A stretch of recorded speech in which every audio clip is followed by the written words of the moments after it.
கொண்டு அம்பு கொண்டு அசங்கென்றால் அசங்குமோ? கம்பமற்ற பார்க்கடல் கலங்கென்றால் கலங்குமோ?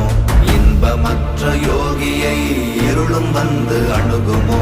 செம்பொன்னம்பலத்துளே